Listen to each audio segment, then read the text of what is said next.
N'amakuru yakomeje kugenda ashengura ababyeyi benshi cyane nyuma y'ibyakomeje kugenda bigaragazwa. Ushobora kumva ibintu byabereye muri fete nawe nyine wabireba ukabona biguteye iseseme. Kuko kubona abana bo muri iyi minsi sinzi satani waje abarika mu bwonko bwabo, ibintu bari gukora ntabwo ari by'abantu bazima. Tekereza kohereza umwana ku ishuri akazataha mu by'ukuri akuzaniye inda, okuzana diplome akakuzanira inda. Abana bo muri iyi minsi ibintu bari gukora urabona ko ari ibintu biteye iseseme cyane. Ubwo ngo hari ku munsi w'ejo baravuga uti tugiye gukora fete dusezeraneho. Ubwo nyine bajyana bwa bushyuhe baravuga uti tugiye gukora fete dusezeraneho. Ubwo abana kugira ngo bakore fete nk'icyabajyanye barangije baravuga uti tumaze kurya no kunywa, ariko nyine za kabanda zacu zirimo kweguka. Fete izarangire batangira gucuranga indirimbo, ariko bamwe batangira guca cyemberesi bajya mu mawese. Ubwo ngo muri wese ibintu byahabereye biteye ubwoba cyane mw'abantu mwe, ng'abana bakoze amarorerwa ateye ubwoba. Abagera kuri 4 bose mu bakobwa batewe inda, abandi mu by'ukuri barasambanwa. Ubona nyine ni ibintu biteye iseseme cyane, benshi ubwo baragerewe bafite agahinda. Ubwo muri iyi minsi wareba uburezi bwo muri iyi minsi uraza kubona ko ari ikibazo gikomeye cyane. Abatari gukubita abarimu bari gusambanya abarimu, abatari gukubitwa mu by'ukuri nyine ukabona ibintu biri kuba biteye ubwoba.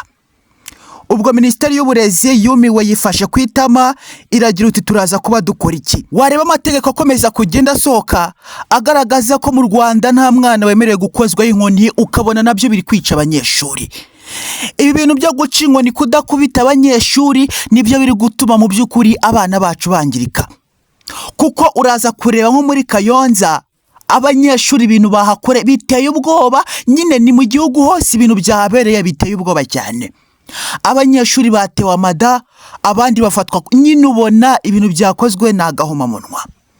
Ubwo mw'ababyeyi mwe mujye mumbwira namwe abana turi kubyara muri iki gihe nyine nakaga. Ubwo abana barangije kurya, fete irabaye, baravuze iti twakoze ikizamini cya leta cyararangiye, dutegereje amanota ko asohoka. Mu gihe dutegereje ko amanota asohoka, mureke tube twikorera amayeri yacu. Ubwo nyine abana bose bari bahanye gahunda, burya amafete aba ntabwo mu by'ukuri baba bagiye kurya gusa. Abana baragiye baragaramye, bakodesheje inzu, baragiye baragaramye, bakoze ibikorwa. Ubwo ninkubwira ngo ibyabaye biteye ubwoba uze kubyumva gutyo, kubera ko abarimu bose bamwe bafunzwe, abandi bumiwe nyuma yo kumva ko abanyeshuri bagiye kwishima, ndetse bavuga ko bagiye gusoza umwaka bategereje diplome. Ubwo abanyeshuri bo mu wa 6 segonderi ibintu bakomeza kugenda bakora byo biteye ubwoba, biteye iseseme. Ababo bakubita n'abarimu bavuga uti twe twarangije gukora ikizamini cya twe turagukubita, ubundi bindi tuze kuba tubirega nyuma. Twebwe twakoze national, ibintu tugukorera n'ubongera kutwitambika mu nzira, ibintu tugukorera ntabwo ari by'u Rwanda, tuvire mu nzira.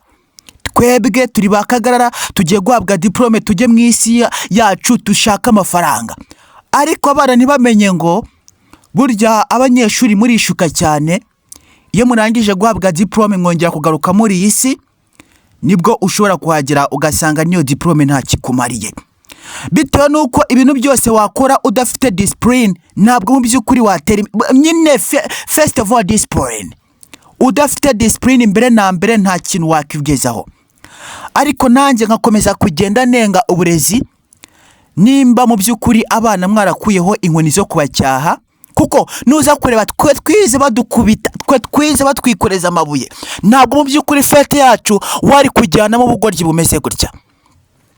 Ntabwo mu by'ukuri wari kuza uvuge ngo ugiye, nyine icyakujyanye cyabaga ari gukora fete. Ariko abiyi minsi bo kubera ko batagikubitwa barahindukiye, basigaye bakubita abarezi. Abana b'iyi minsi bigize ibinani, bari kunywa ibiyobyabwenge, bari gukora ibintu nyine ubona ko satani yarazamutse. Ababyeyi musenge, abasengaga rimwe musenge 5, kuko abana bacu baragererewe. Abana bacu mu by'ukuri bakeneye sober living, kuko ibintu bari gukora ntabwo mu by'ukuri ari by'abana b'Abanyarwanda, bakeneye sober living. Kubera ko nyine nuza kureba ntabwo ibintu bakora aribo babyikoresha, ni bitabi bibakoresha. ubwo nyine u Rwanda nirutangiye rushyiraho ibigo bya sober living kuko nimutareba neza murasanga ari ibyihebe murimo kurera. Kuko nimba umwana ashobora kwifata ari umwana umwe w'umuhungu akifata akajyana abakobwa babiri donc akabagaramisha yarangiza akabatera amara, iki kintu nyine ndagira ngo muze kucyitsaho neza. Umwana umwe w'umuhungu afasha abanyeshuri babiri b'abakobwa arangije akodesheje inzu ituranye hafi n'ikigo, ubwo aragera abagaramishije abakubisa amada. Ubwo nyine namwe mujye mumbwira ibintu biri kuba, imiyoborere ikomeza kugenda igaragara, mumbwira icyo twaba turimo. Ndagira ngo nyine namwe tujye tuganira mumbwira icyo twaba turimo. Nimba abana bashobora kwifata bameze gutya, u Rwanda rw'ejo, urubyiruko rw'ejo hazaza, ugasanga nyine umusore umwe aragiye agaramishije abakobwa inkumi ebyiri aziteye amada. Ubwo ibiri kuba mw'abantu mwe biteye ubwoba, nawe ushobora kubirebesha amaso yawe bikagukanga. Nje nabonye ibyabaye, narebye abanyeshuri batewe nyine bintera agahinda, byanteye agahinda FETE nimbikubwira use ko byumva. Kuko nutekereza mu by'ukuri mu gihugu cy'u Rwanda abanyeshuri ntabwo bakimeze nka mbere, bagiye bahinduka cyane. Ndagira ngo mu minsi yashize mwabonye abasaza b'abarimu ukuntu bakubiswe n'abanyeshuri, bavuze uti twarashushije urongera kutumenyera turagukubita. Ubwo ngo bari bajishije mwarimu kuba babwiye ngo nyaboneka nimureke gusimbuka igipangu dore gate irahari. Abana barangije bazinga amashati baravuga uti uri kuvuga iki wambwa we, baravuga uti uri kuvuga iki wambwa we, vuga uvuye ahangaha uri kuvuga. Nyine ukabona abanyeshuri ibintu bari gukora biteye ubwo bashinze kuri mwarimu baramukubita, umusaza bamukura amenyo. Umusaza bamukuye amenyo azagire ngo atake, ubwo nyine baravuga uti ntabwo gukubitwa kw'abanyeshuri bikiriho, twabikuyeho. Ariko ubwo mwakuyeho inkoni ku banyeshuri, ni muhame hamwe nyine babakubite, ni hamwe bakubite abarezi nyine mwanze guhereza agaciro abarezi, ariko mugaha abanyeshuri ni muhame hamwe badukubite nyine batwangirize. Nibyo mwahisemo, kubera ko nyine kuki mwavuze ngo nitukajye dukubitiza ingegera, kuko ntabwo babwaba naza kubita abana barakava mu bana, kuko ibintu bakora ni ibintu biteye ubwoba cyane. Ubwo rero mu by'ukuri nimwumva nza nkavuga narakaye, nimukagira ngo hari ikindi kibintera, ubwo nyine ni ibintu mba nagiye nkomeza kugenda mbona, ni feedback nkomeza kugenda mbona abarezi bavuga uti John baradukubita nyine ukabona ibintu barimo bakorerwa ukabona biteye ubwoba FETE. Ubwo ndagira ngo ndasaba uburezi bw'igihugu cy'u Rwanda, nanasaba by'umwihariko imiyoborere y'igihugu cy'u Rwanda RIB, muze kuba mwita kuri aba bana ibintu bari gukora, tuzashiduka bari kuduturitsa. Niba bari kudufatira abana bazatugiraho natwe badufate. FETE ndagira ngo nyine mwumva ibintu bikomeza kugera bivuga uti abanyeshuri bashatse gufata mwarimu ku ngufu, nyine ukabona ibintu biri gukorwa. Isi igeze ahandi mu by'ukuri umubyeyi wasengaga rimwe asenga katatu. Ubwo ndagira ngo mu by'ukuri mw'abantu mwe ibintu biri kuba muri iyi minsi biteye agahinda, uretse gutera agahinda biteye n'iseseme.